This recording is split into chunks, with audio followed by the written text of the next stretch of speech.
One question to all of you is, where will you be 10 years from now? And where do you want to be 20 years, 30 years, maybe in 2100? Where do you want to be? Do you want to be in India or do you want to be in the US? Having asked this question, let me tell you that my generation in our house, maybe one or two went to the Gulf. Somebody went to Canada, one person went to US, and that's about it. So 4 out of 26, 27 first cousins went abroad, right? But this next generation is completely abroad. Most of them have chosen California over Bharat. They keep coming and they keep saying, oh, we must come back to India, but there's no such intentions. All of them have bought big houses, 3-car park, 4-car park, and that's how they talk about the tennis court. They have a swimming pool, and that's what they're paying EMIs for. You ask them whether they want to come back to India. The answer is no, we don't want to come back because there's too much politics in India, even in our workforce. Have they ever worked in India? Answer is no. They went abroad to study and just stayed on. They've got good jobs. They're making a lot of money. Like they say, they're driving. Some of them are driving European cars, and some of them are driving good old Lincolns of America. And so they're all doing well, or at least that's what they think. Now let me go a little forward. We are now in 2023. 70-80 years later, what will be the situation in the world? I'm not even saying what choice you should make, but do you realize that the real population of the world would be in Asia and Africa? Can you afford to bet against Asia and Africa? To me it sounds very difficult.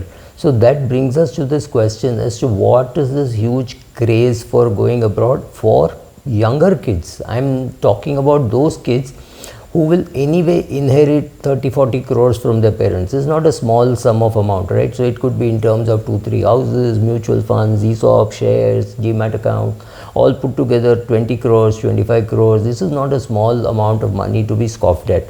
But there is to be some craze as to how they all want to be in the US. They don't mind even UK, they don't mind Canada, they don't mind Australia, but they don't want to be in India.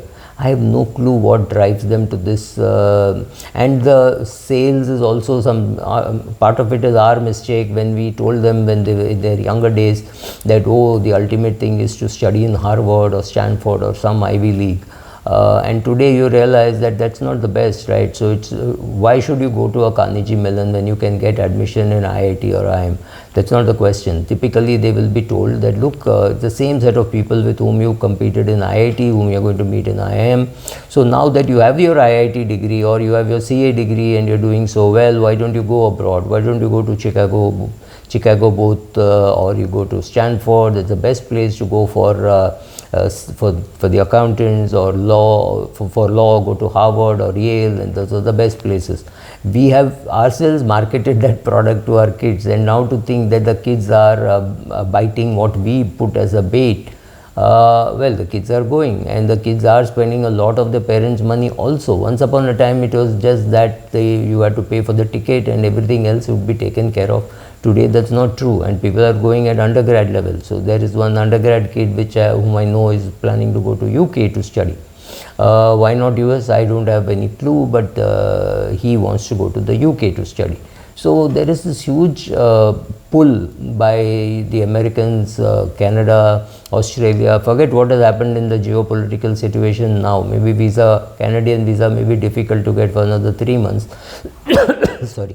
But another 3 years, I think it will catch up. So what are my objections to people going abroad? I have no objections.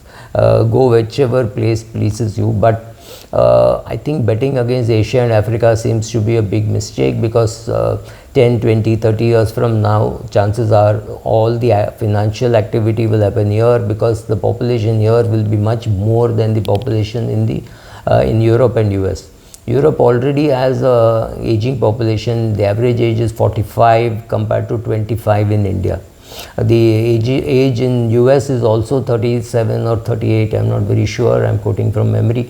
But the thing is, America has one huge advantage of attracting good quality immigrants, unlike Europe, which has the ability to attract the worst quality immigrants. So Europe is likely to collapse much earlier simply because of the fact that they've got so many refugees who are not adding much to the economy. They are only spending from the economy, and so if you have a large population which does not pay taxes or does not have any income, how much of subsidy will you be able to give for the others?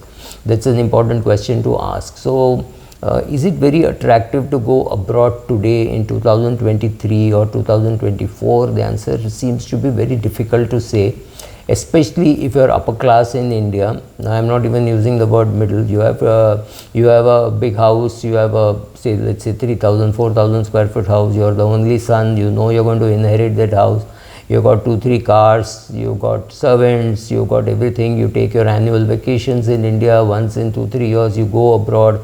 Chances are that you will have a more or less same lifestyle wherever you go, except for the servant bit, right? In US, can you afford 2-3 cars? Answer is yes. In Singapore, can you afford 2-3 cars? Answer is no, you can't afford to, simply because the licensing costs are very high. So maybe you'll have one car in Singapore, or maybe not even that, because of the cost. So your lifestyle is more or less likely to be same whichever part of the world you are. So if you are in India and you are earning money and you are earning well, and you are also got an inheritance which is there, so which means you can spend all the money that you are earning. So you don't really have to save much, because that has been done by your ancestors, maybe by your parents.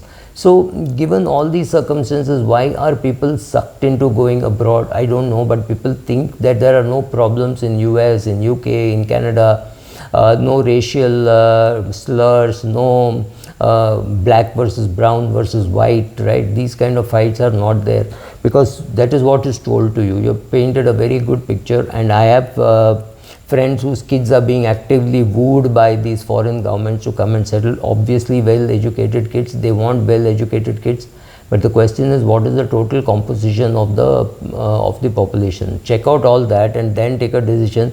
Maybe a decision to go to the once upon a time communist Europe makes more sense than to go to a Canada or Australia or whatever, UK, Great Britain, whatever you want to call it, right? So make that choice, understand what you are doing, see what are the options which are available, work at that, and then take a decision. Thank you.